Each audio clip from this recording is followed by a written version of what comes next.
וברוכים הבאים למגזין העולם של The Gay Way. כמו תמיד אנחנו נגיש לכם דיווח על מיטב האירועים שמתקיימים בתקופה הזו שהיא כל כולה שלנו. אני כמובן מדבר על מצעדי הגאווה שקורים בחודשים הלוהטים האלה.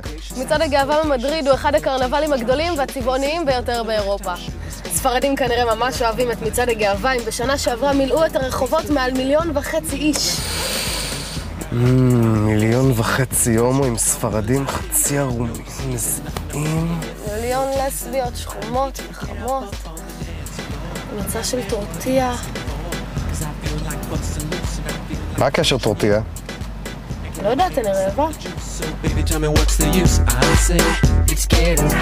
המצעד עצמו יארך ב3 ליולי ויפתח את אירועי הגאווה וימשיך במסיבת ענק שתתקיים בפארק לגו.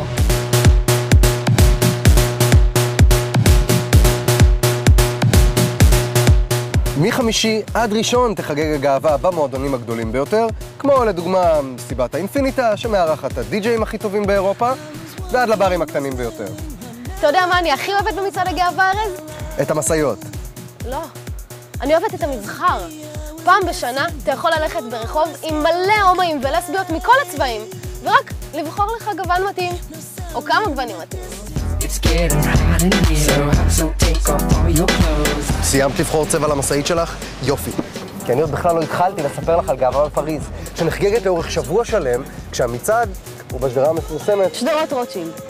את פשוט חייבת לצאת מהארץ. אני מדבר איתך על השאנזליזה, אני מדבר איתך על דובים צרפתים, אני מדבר איתך על גאווה אירופאית ומיטבה. אתה לא מדבר, אתה יורק.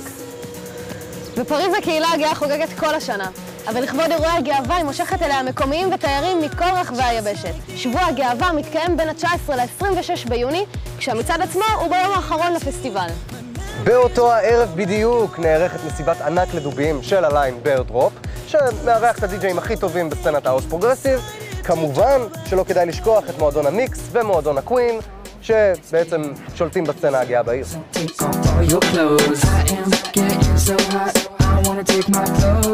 ומפריז אנו צועדים ישר לברלין לקרנבל רחוב שנקרא סטאדפסט. מדובר בקרנבל ענק לקהילה, ובו דוכנים, שווקים, הופעות חיות והרבה מאוד אנשים שיכורים. הוא מתחיל בבוקר יום שבת, ה-12 ביוני, ונמשך עד השעות הקטנות של הלילה ביום ראשון. הקרנבל בעצם פותח את אירועי הגאווה בברלין, אותם מציינים רשמית במצעד בשער ברנדנבורג ביום כריסטופר הקדוש, ב-19 ביוני. בשבוע הגאווה בברלין מלא פעילויות, פסטיבל סרטים הומו-לסבי, טורניר ספורט גאה תקשיבו טוב, יום מיוחד לגייז בגן החיות. קהל המוזמנים מתבקש לא להאכיל את הסטרייטים.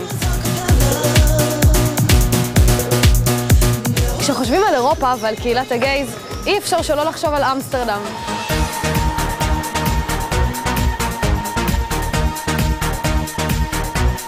אירועי הגאווה באמסטרדם נמשכים 3 ימים עם מסיבות רחוב בברים ובבתי הקפה, מצעדים פרועים, הרבה אלכוהול והמון סקס באוויר. שיא האירוע הוא בדרך כלל במצעד התעלות, שמתקיים ב4 באוגוסט, בשבת אחר הצהריים, וכולל מצעד מרהיב של סירות צבעוניות עם אנשים צבעוניים עוד יותר ששתים להם בגאווה בתעלות. האירוויזיון הוא אמנם לא אירוע גאה, אבל מאז שדנה זכתה, הקהילה חוגגת אותו בענק כמעט כמו את מצעד הגאווה. השנה ייצג אותנו נאמנה הזמר הראל סקאט. 100,000 הומואים ולסביות יחגגו השנה באוסלו את האירוויזיון, ועוד מיליונים יצפו בו מרחבי העולם. באוסלו חוגגים את האירוויזיון בשלל אירועים ברחבי העיר, ברובע הגאה ומחוצה לו. בזאת נחתום את מהדורת המצעדים החגיגית שלנו, ונזכיר לכם שכל המידע על כל האירועים נמצא באתר שלנו, thegayway.co.il. אז לאן שאתם לא צועדים, אל תשכחו שהחבילה זה מה שקובע.